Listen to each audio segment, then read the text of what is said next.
Hi, hello, namaste. This is CA Kausham Kesh, and a warm welcome to all the chartered accountants, company secretaries, cost accountants, and advocates actively participating as insolvency professionals. So, this video is for you to clarify on the notification released by the Ministry of Corporate Affairs, New Delhi, on 24th of the March 2020, with regard to increasing and raising the threshold limits from 1 lakh to 1 crore, 100 times increase in the threshold limits, and how it going to impact. This video is for you, and this video is also applicable for the CA final students, whoever are watching elsewhere from in any place. So the main intention of making this video is to make clear about the impact of this notification and how great this notification will be and what is the impact that it is going to create. So let's try to understand today that very clearly, and welcome to the channel Kaushik's Patishala. Let us start with our concept. First thing, what is insolvency bankruptcy code? Before we start with this, let's have some basic analysis on the preamble and objective of this particular act called as IBC. The first and foremost point that everyone should understand is IBC is not an act for recovery of the debts. This is not a recovery making act. Recovery of debts will be made by other acts of parliament called as recovery of debts due from the banks and financial institutions. The first and foremost wrong what a person generally commit when understanding the preamble and objective of IBC is IBC is a recovery act. My debtor is not paying me properly. Please IBBI or please adjudicating authority recover the debts due. I am not going to do that work. MCA or the adjudicating authorities being NCLT are not at all doing any kind of recovery works under this act. This act is not an act of recovery. This act is all about an act of making the other party on whom you are making a complaint, we will be launching insolvency proceeding. He may be it may be insolvent, it may not be insolvent. That's entirely different story. Making insolvent is not to recover the debts. Making insolvent is to see the financial status of a company, whether to merge with another company, whether to wind up the company. That's the story behind insolvency bankruptcy code. Why I'm telling all these things? So, well, we should understand one very important point. If it is a recovery making act, there is no difference between another sister act called as Securitization and Reconstruction of Financial Assets and Enforcement of Security Interest Act 2002, also called as a SURFAISI. SURFAISI Act is all about this. The concept of SURFAISI is all about making alive of the dead assets. Technically, to tell, a particular asset is a dead asset. Dead asset means it's a performing or non-performing. Non-performing asset. Let us reconstruct this dead asset into a live asset. That means making it a performing asset is the idea behind SURFAISI, securitization. And we will also be discussing about that in another video about how the securitization actually works in India. But before going into that, let us restrict our webinar only with respect to insolvency bankruptcy code. So this is the idea. Dead assets reconstructed into a live assets and a recovery is the high idea behind the SURFAISI. Second one, there is another act called as RDD BFI. We will be generally checking this in the bank audits.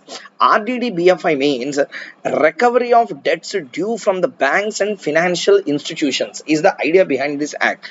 This act will be concentrating on recovery. Recovery. Here, SURFAISI reconstruction. RR.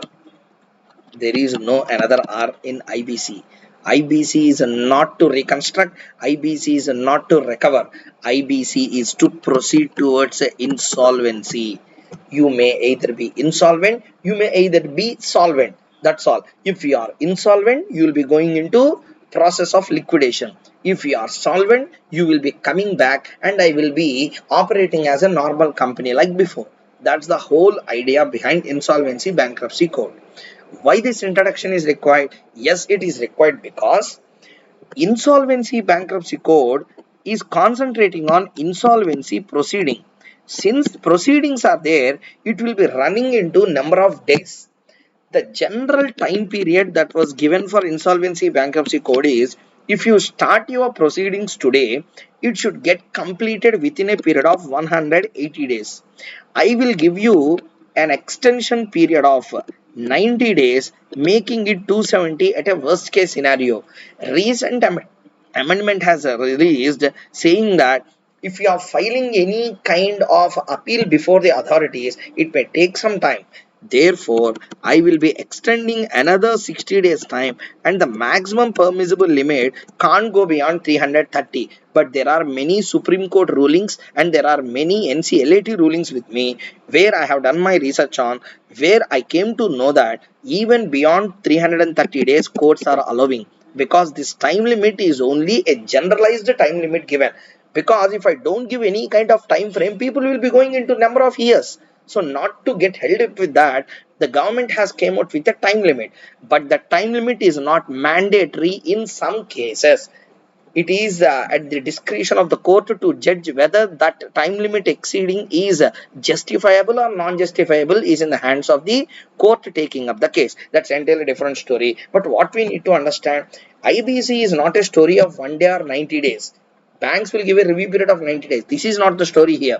This whole idea behind insolvency bankruptcy code runs into hundreds of days. Therefore, during this period of 330 days or 270 days or 180 days, this period we generally call as CIRP, Corporate Insolvency Resolution Process. During this period of CIRP, companies will be subjected to a moratorium, prohibition on certain areas. And I want to make it clear, I will be coming with separate sessions on insolvency bankruptcy code, where every video concentrates on a single section.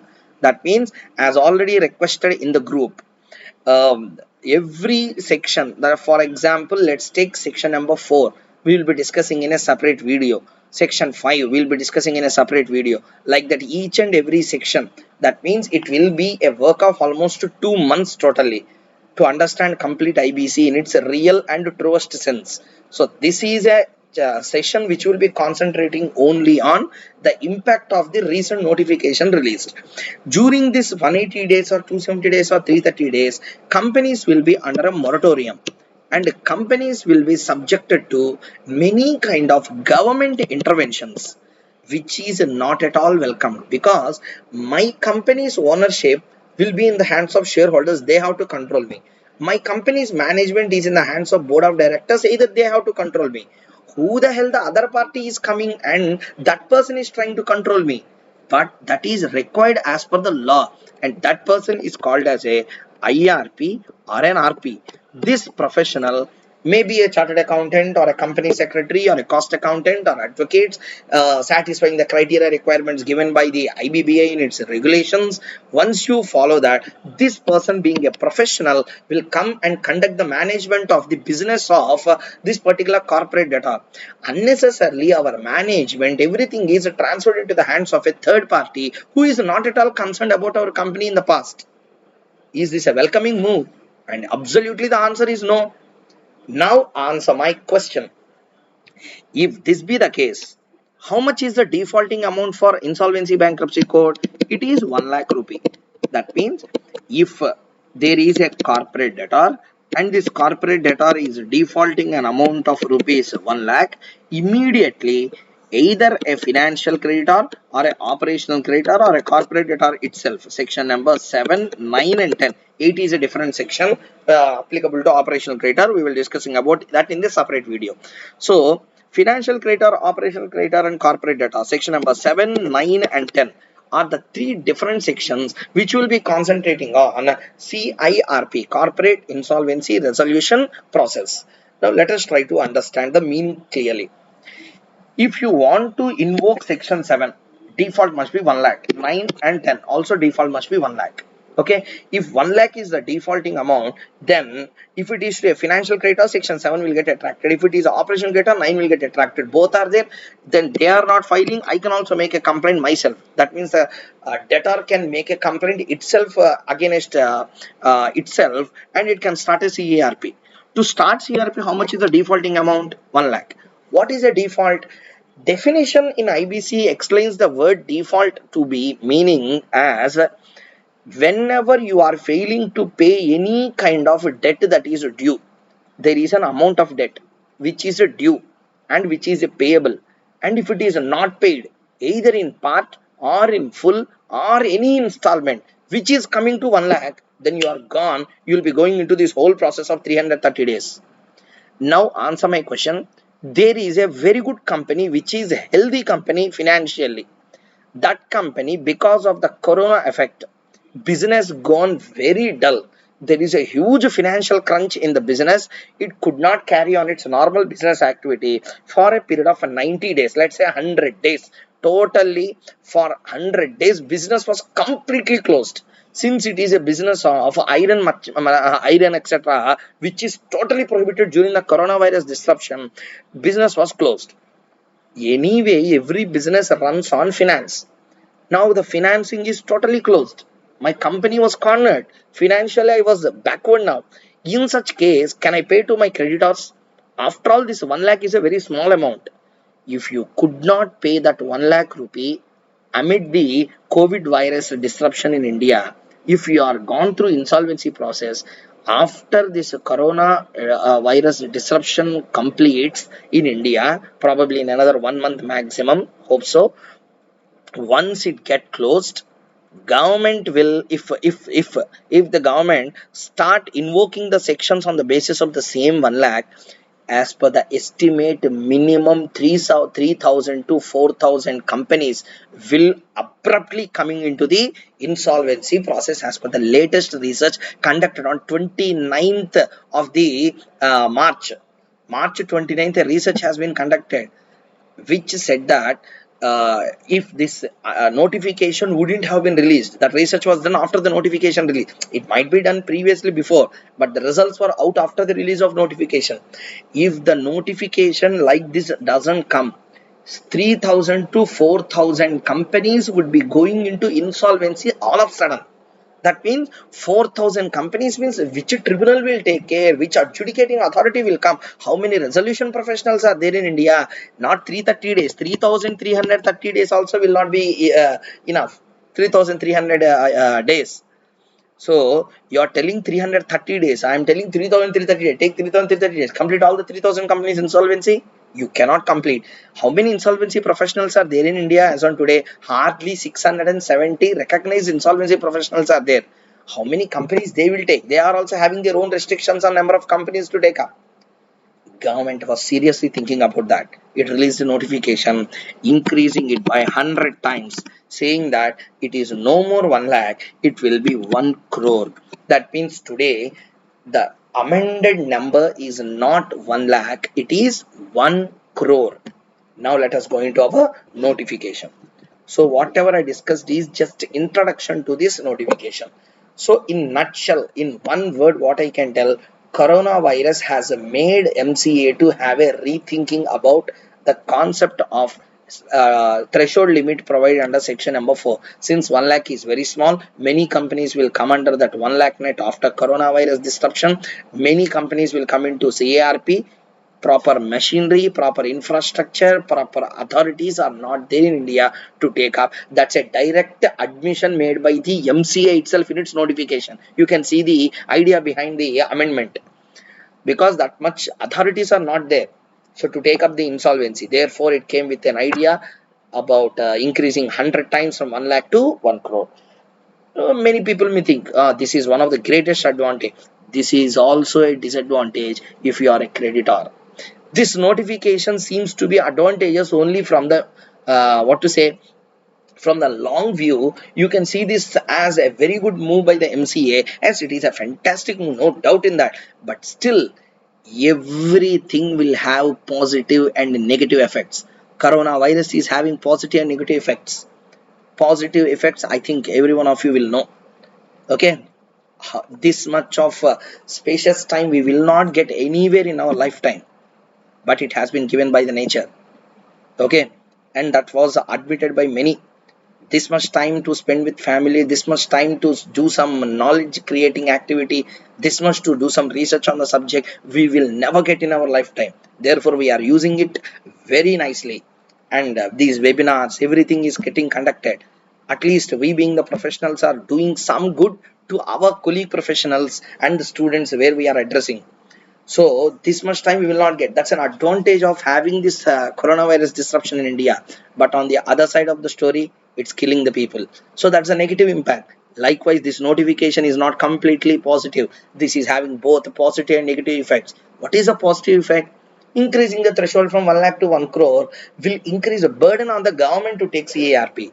But if you are one among the creditor, you will literally cry, because until 1 crore is there, they will not start proceedings against the company. Okay, let's discuss about the advantage and disadvantage later.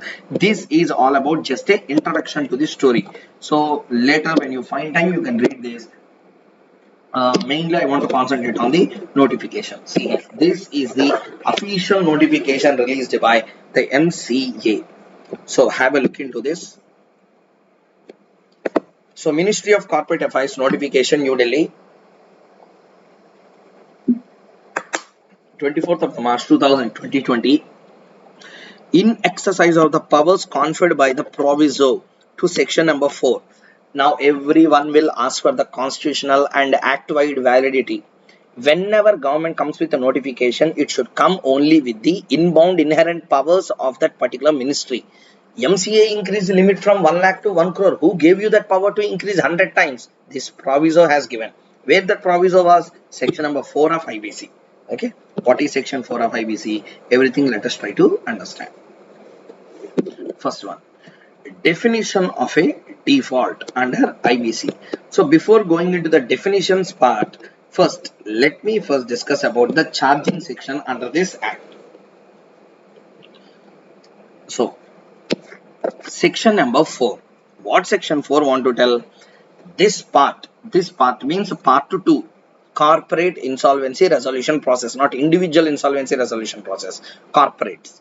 Okay, so the charging section number 4 talks like this.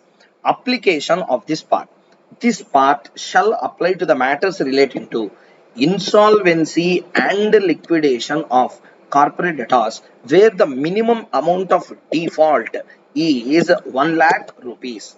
Minimum default should be how much? 1 lakh. This 1 lakh made as 1 crore. How it was made? Because of the proviso. Provided that central government may, by notification, just now we have read that it is a notification released. Okay, central government may, by notification, specify the minimum amount of default. Specify what? Minimum amount of default of a higher value, which shall not be more than 1 crore rupees. That means already proviso to section 4 has given a wide sweeping powers to the MCA to have a power to increase the limit from 1 lakh to 1 crore. That was already provided. Invoking this proviso, the notification has been released. I think it was clear up to here to everyone. Next issue. Who can initiate CIRP under the code? Who can initiate a CIRP under the code? What is CIRP? Corporate Insolvency Resolution Process. Who can initiate? Who can start?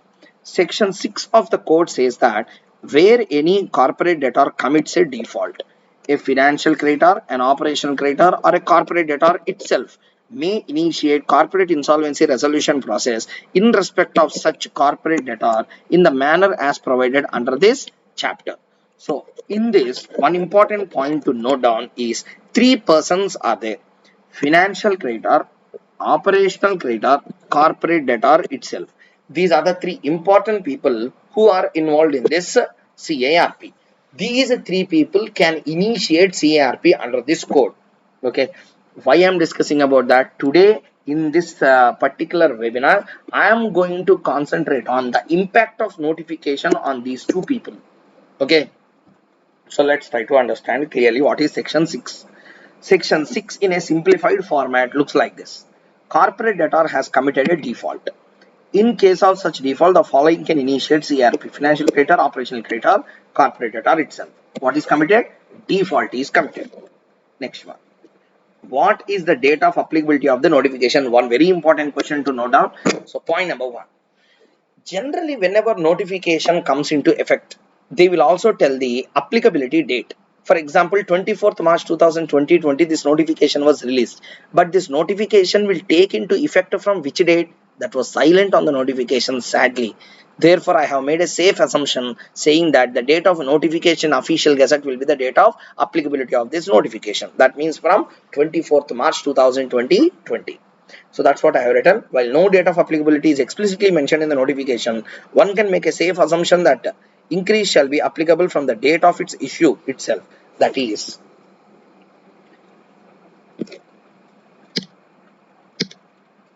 date of its issue itself. Sorry.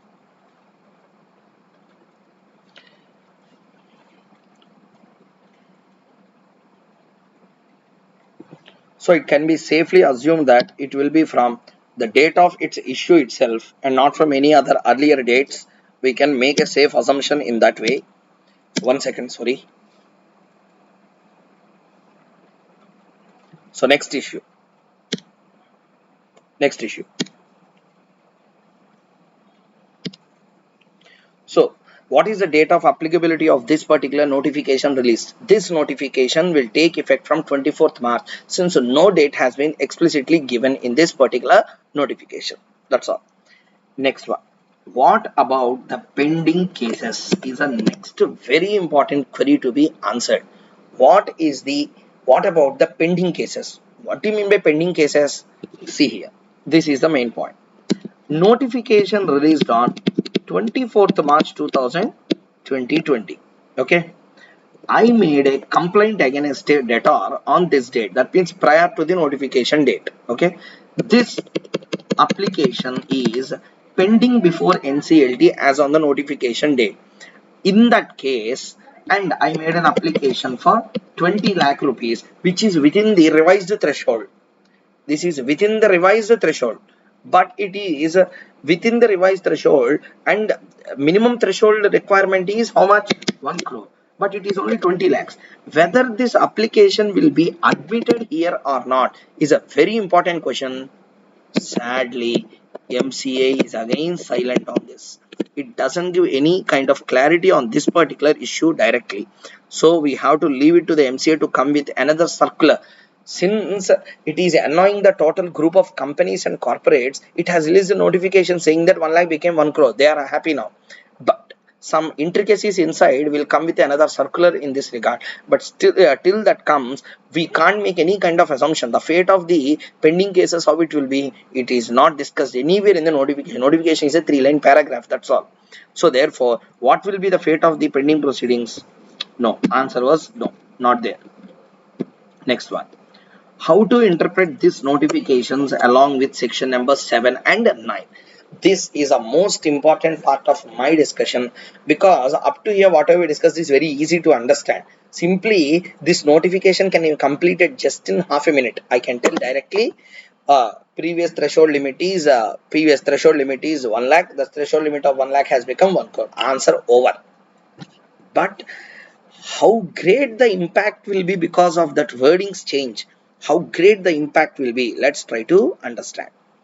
So let us first understand certain important definitions in this particular chapter. Default definition. See here. As per section number 3, clause 12 of IBC 2016, the term is defined to mean which term? Default term. Non-payment of debt. When whole or first one is non-payment of a debt. When whole or any part or installment of the amount of debt has become due and payable and is not paid by the debtor or corporate debtor, as the case may be.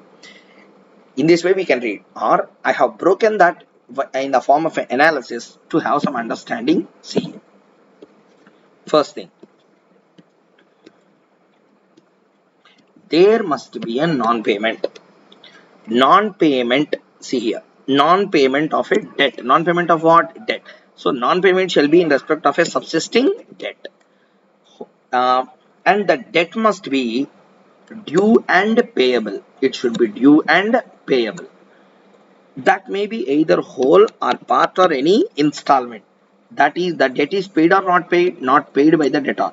If all the conditions are satisfied, then I call it as a default. What is the first ingredient required? Non-payment. Non-payment of what? A debt. The debt is already under the due date or within the due date, or due date already crossed. Already due date has come, but you didn't make the payment.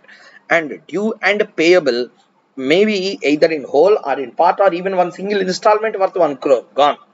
So that debt is not paid by the debtor. If all the conditions are satisfied, I can invoke the provision or a notification released recently.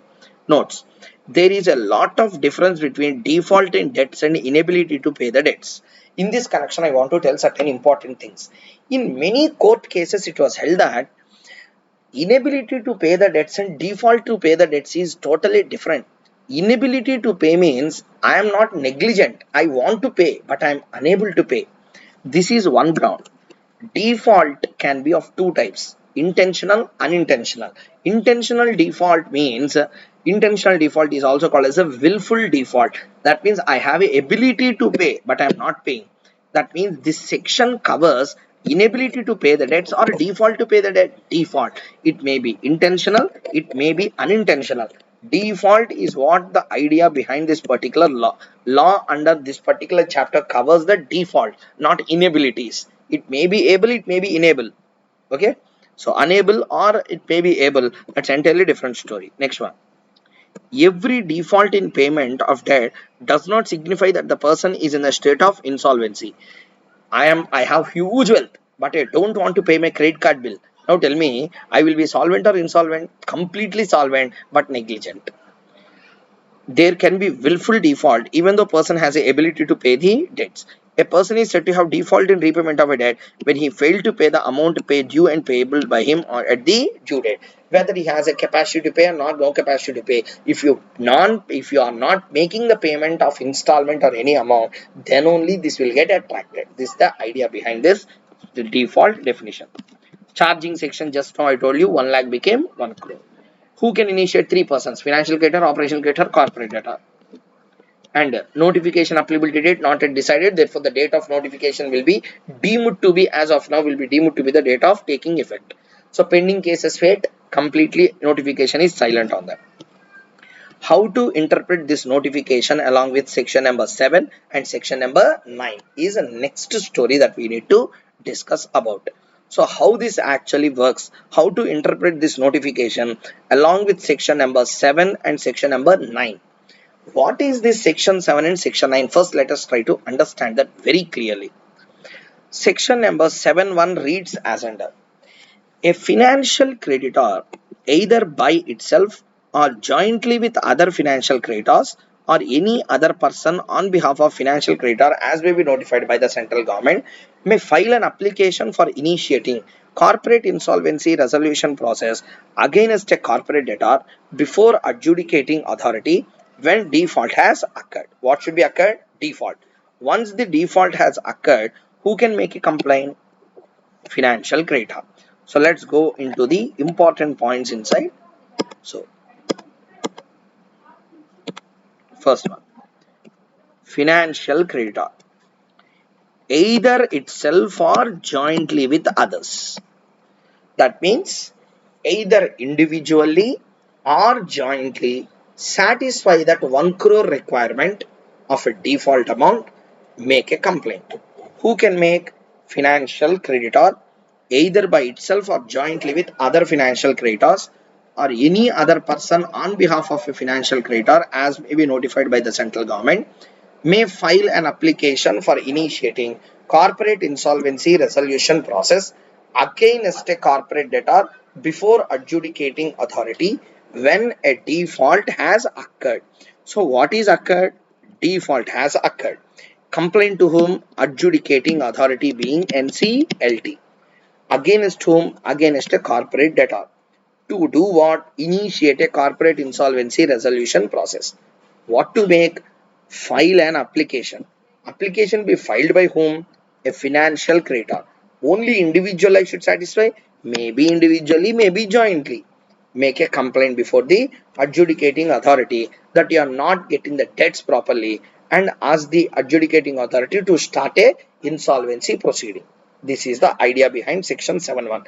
I'm not interpreting anything. I'm just reading and relooking into the meanings of certain words used inside the section number 7.1. Explanation. For the purposes of this section, default includes a default in respect of financial debt owed not only to the applicant financial creditors but to any other financial creditor of a corporate debtor. That means every default person need not make a complaint. If one defaulted person comes forward and make a complaint and invoke the process, I will take into the process of insolvency every other financial creditor who is also defaulted. That means there are 100, 1 to 100 financial creditors are there. Number 13 financial creditor came forward to NCLT and made a complaint that his default is 2 crore rupees. Once he make a complaint, I will consider the interest of all the other 99 as well. That means all defaulted persons need not come and make an application. If one person invokes the process, I will extend the benefit to all the financial creditors. Okay, and this is not a time for us to understand this section, therefore I'm not going deep into this. I just want to make sure that everyone is aware that there is a section called as section 7.1. 9.1 is talking about an operational creditor concept. After the expiry of 10 days from the delivery of notice or invoice demanding the payment under subsection 1 of section number 8, if the operational creditor does not receive payment from the corporate debtor or notice of the dispute under subsection 2 of section 8, the operational creditor may file an application before adjudicating authority for initiating corporate insolvency resolution process. So same kind, but the word jointly will be missing here. What is the impact of missing word jointly? That's the main story because behind my discussion here. If it is a financial creditor, the story is completely different. There is a corporate debtor. Okay, this corporate debtor is having financial creditor 1, financial creditor 2, financial creditor 3. This corporate debtor got defaulted to financial creditor worth rupees 50 lakh, 2 worth rupees 60 lakh, 3 worth rupees 70 lakh. Individually, no one satisfied the threshold limit of 1 crore. Yes or no? But in total, they are completing or not? Yes. In total, this is more than 1 crore. That's all. All these three can jointly make an application before the adjudicating authority asking for a remedy. So this is what I want to convey. But this word jointly cannot be seen anywhere in that section number 9. That means sadly, when it is an operational creditor, each and every operational creditor has to satisfy that requirement of 1 crore, which is quite impossible in majority of the cases. So therefore, government has to come up with some kind of clarification also on this issue. As of now, this notification applies to everyone, financial operational. But still, this is the greatest disadvantage what I said you at the beginning of this video session. Okay, that means each operational creditor has to satisfy that 1 crore requirement. The extension of benefit of joint application is not made to the operational creditors. That is another one important point that I want to discuss on. Next issue.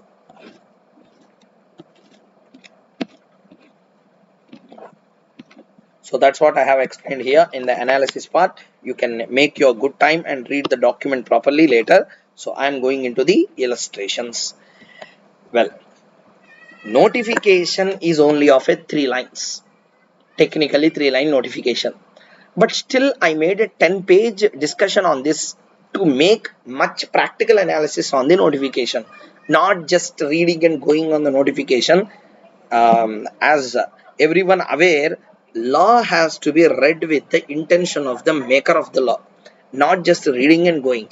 There will be some spirit behind the lawmaker, something he want to convey, that we need to understand such that it will be helping me, helping you, helping the students in understanding and capturing the real idea behind this concept of notification. So let us try to take some illustrations and explain.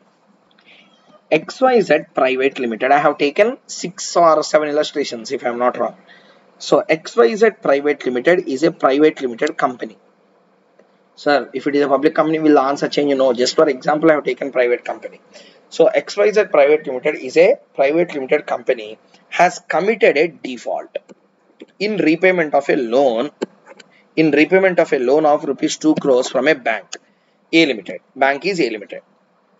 Can another financial creditor B who owes rupees 10 lakhs from XYZ, which is not a defaulted, file an application against XYZ is a query. So please take a minute time, read the question properly before we go into the real life discussion.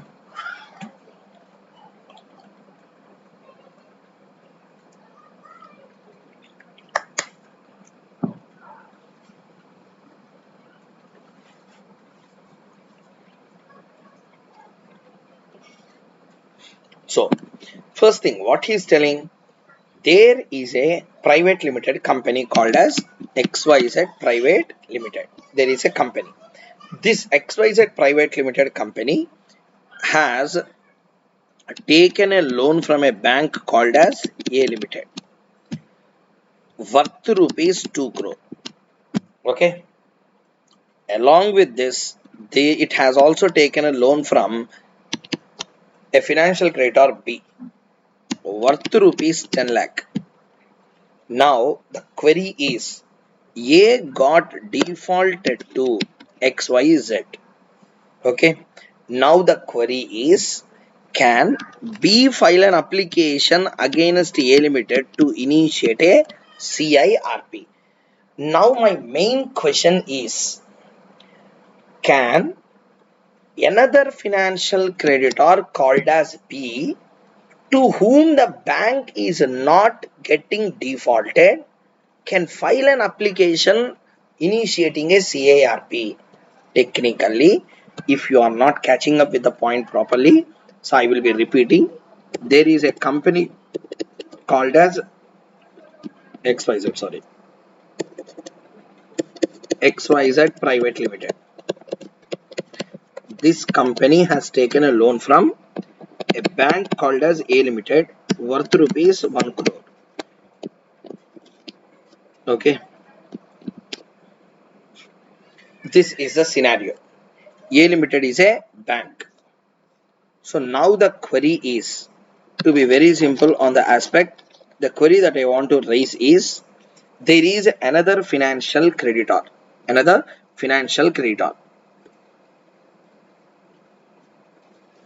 There is a bank A Limited and it has sanctioned a loan to a company called as XYZ Private Limited worth rupees 1 crore. So this is the first issue. Loan is taken from whom? A bank. Can another financial creditor B who owes 10 lakhs to XYZ? For example, uh, there is another person called as B. That B has also given a loan of 10 lakhs to XYZ. Now tell me, A Limited being a bank has given loan to XYZ 2 crores, it got defaulted. Now the query is, another financial creditor who has given only 10 lakhs to XYZ, can he invoke CIRP? Is it possible or not? Default amount, no, defaulted, not defaulted. Actually with B, actually XYZ didn't get defaulted with B. It is regular in paying. But since 2 crore default is beyond the revised threshold limit, can B make a complaint against XYZ Limited, Private Limited, upon commission of a default to A Limited? Is a very important question that we need to answer. So, technically, the question concentrates on the following controversial issue.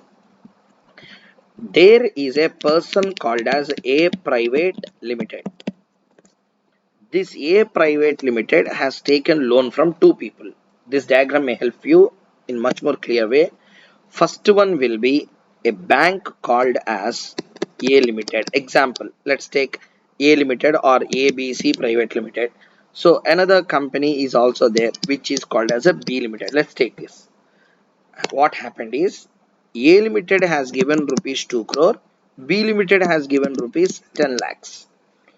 A Limited and ABC Private Limited defaulted, but with ABC Private Limited with B Limited is regular in payment. Default occurred, not occurred, not occurred.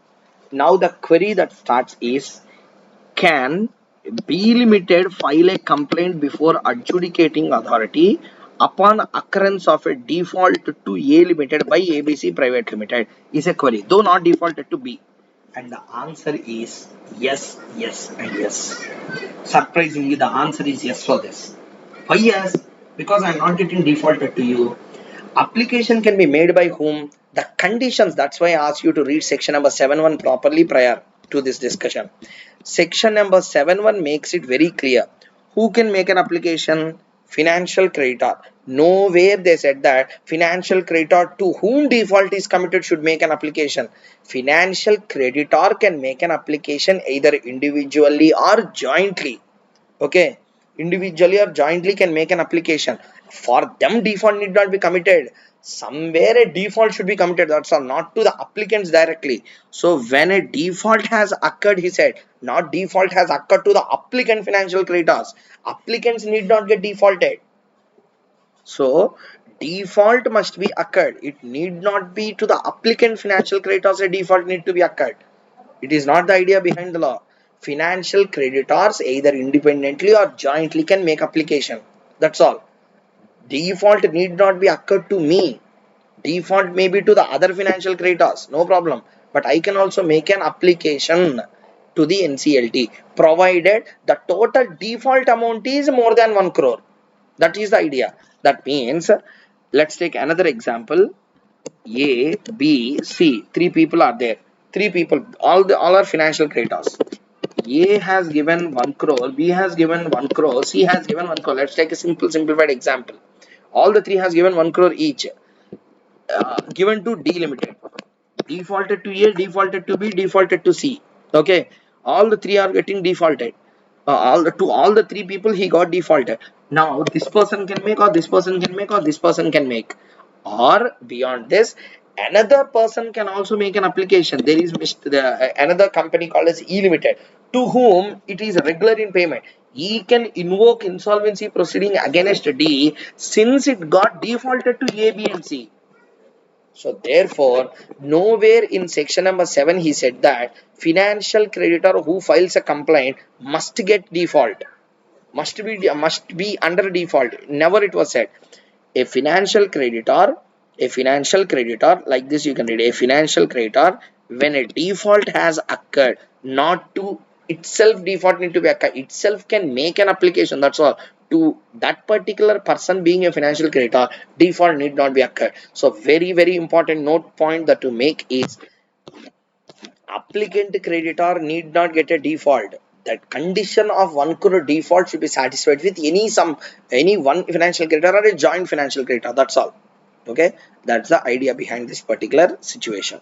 So XYZ Private Limited is a private limited company, has committed a default in repayment of loan of rupees 2 crores taken from a bank A Limited. Can another financial creditor B who owes 10 lakhs to XYZ, which is not at defaulted, file an application against XYZ? To that we need to understand certain definitions. Creditor, claim, debt, default, financial creditor, and operational creditor. Now, I am not going to discuss about all these meanings now, but I want to tell one very important thing. Generally, people think that, who is a financial creditor? Financial creditor means there must be a creditor giving a loan or debentures, etc., and they should get defaulted. Then only they will get the status of financial creditor. And absolutely, the answer is wrong. Simply, my answer is, generally what the people will think, who will be a financial creditor? Financial creditor means to whom financial debt is defaulted. Default will not make me financial creditor. I will be financial creditor if there is a debt that is owed. Not understanding? Okay, I will explain through the text of the Bare Act itself. So you can observe here, financial creditor.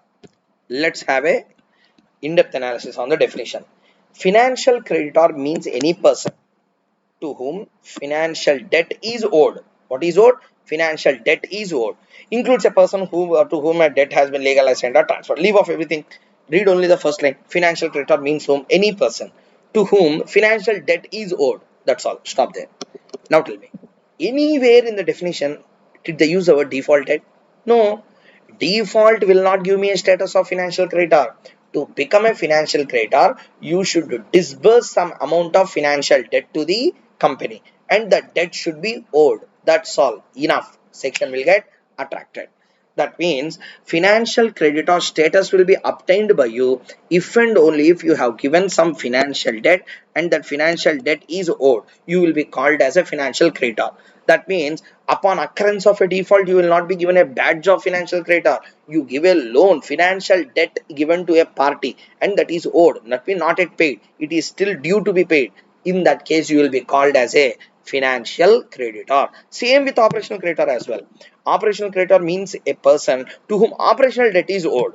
That means anywhere in the definition have you seen the word under default has occurred? No. Default will not give me a status of financial creditor. Default will give me a chance to make an application for CARP. But default will not give me a status of operational financial.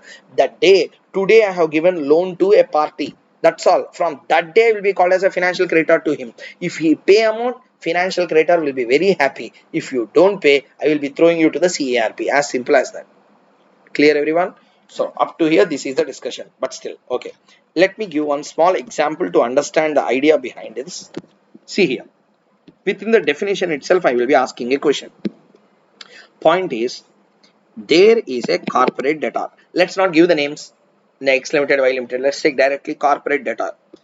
There is a financial there is a financial creditor 1, financial creditor 2, financial creditor 3.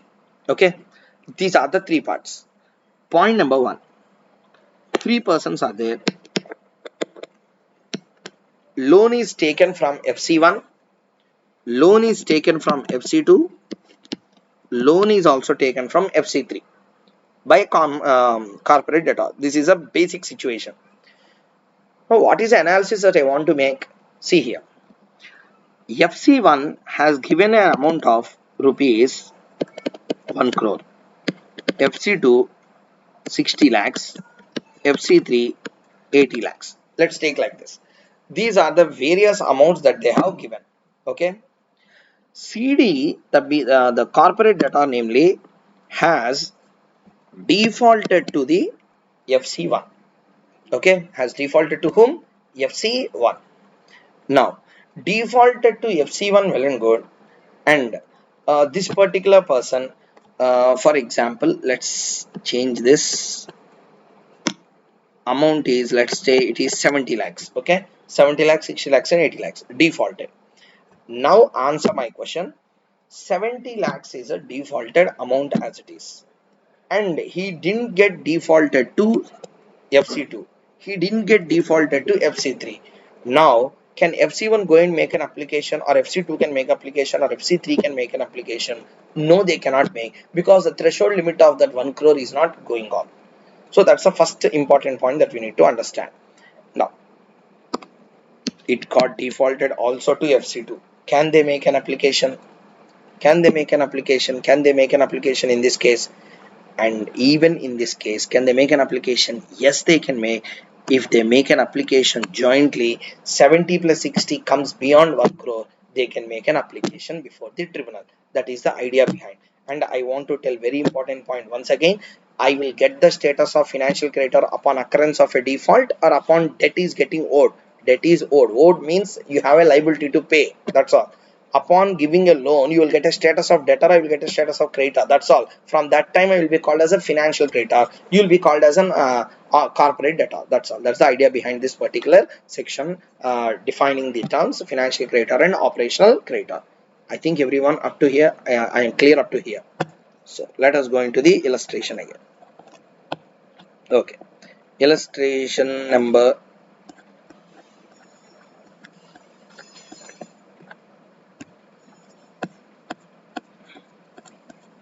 illustration number 2. Illustration 1 answer was given here. Section 7 of the code provides that financial creditor can file application towards its own claims or aggregated claims of financial creditor. Hence, in the given case, creditor B can approach the NCLT since the XYZ as an entity has defaulted claims exceeding rupees 1 crore and thus satisfied the revised threshold under section 4 of the code. These are also applicable for CF final examinations. They can ask questions in this way. Next one.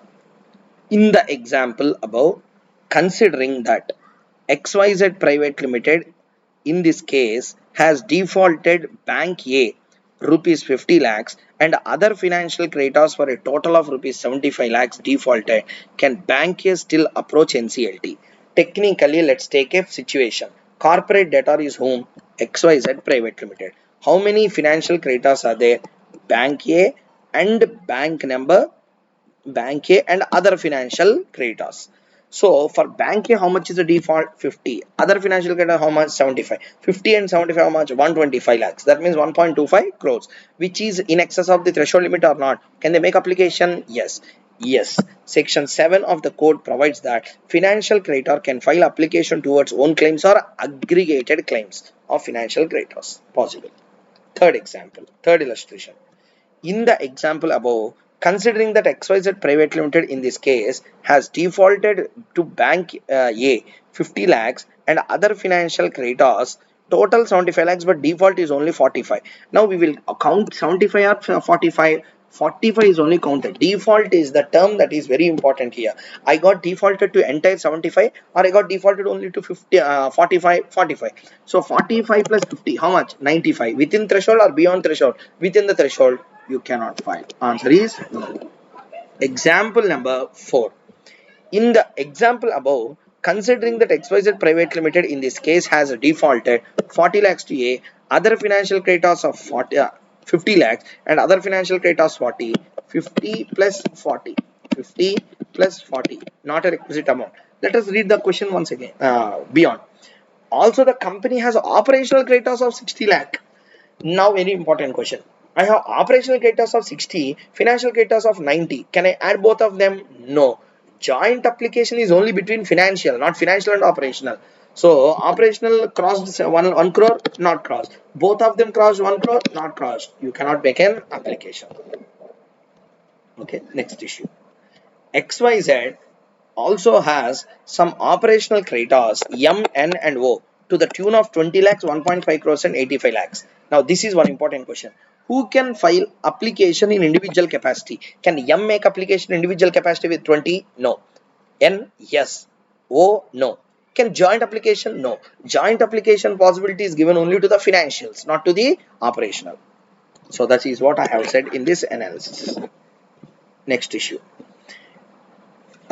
Salaries. Non-payment of salaries will come under the operational debt as per the code definition. Okay, definition of operational debt under the IBC said that salary payment is also coming. Previously, 1 lakh salary means possibility is there. But today 1 lakh has made us 1 crore. Who is getting 1 crore salary in India? I don't know. You will get, no problem. But to that person, company will not get defaulted generally. Okay, so that 1 lakh to 1 crore increase the threshold will directly it will hit two people, one government, another one operational creditors. Operational creditors means I mean employees. Why government? Taxes. Non-payment of taxes can be a ground for invoking CRP. 1 crore taxes, who will evade? I will evade a tax of 10 lakhs, I will evade a tax of 20 lakhs, like that. You will also evade the tax beyond 1 crore, no problem. But generally, most of the MSMEs, that means medium and small and medium industries and enterprises will be there. Now, they will have a taxes of around 60 lakhs, 70 lakhs per annum. In that case, or 50 lakhs, 10 lakhs, 5 lakhs, etc., they got defaulted. Previously, they used to come under the CARP, but now government also don't have any chance because individual default should be 1 crore. So that's what I want to discuss here. And chance is no. Answer is no for this. So this is also the same example, because this example I have created to explain along with section number 8. You can have your own reading on section 8 and then read this explanation. Same concept, but just to have a glance over the concept. So this is the whole idea behind the notification. So please read the document properly before you read this concept, because why I have made a comprehensive way of making this material is, even the person who don't know about IBC should understand the idea behind the notification. With that intention, I made each and every point very clear in this document. So please go through the literature properly. So before we close our session, the whole idea of the government, let us appreciate first that If 1 lakh is the amount that was provided for, many cases would have come out with insolvency post COVID-19 breakout. In order not to pass on the burden to the authorities of CARP, the limit has been increased from 1 lakh to 1 crore. Maybe because of some disadvantages we have seen in this particular video session, government may come with a counter notification in the future time. But before that, we have to confirm that 1 lakh has become 1 crore, which is really a welcoming move from various quarters of corporates. That means 1 lakh means everyone will get default after getting the COVID breakout. So 1 lakh is removed now and it was made as 1 crore. So that's the government intention behind. Hope this session is useful for everyone who is viewing the video, and thank you very much. Have a nice day.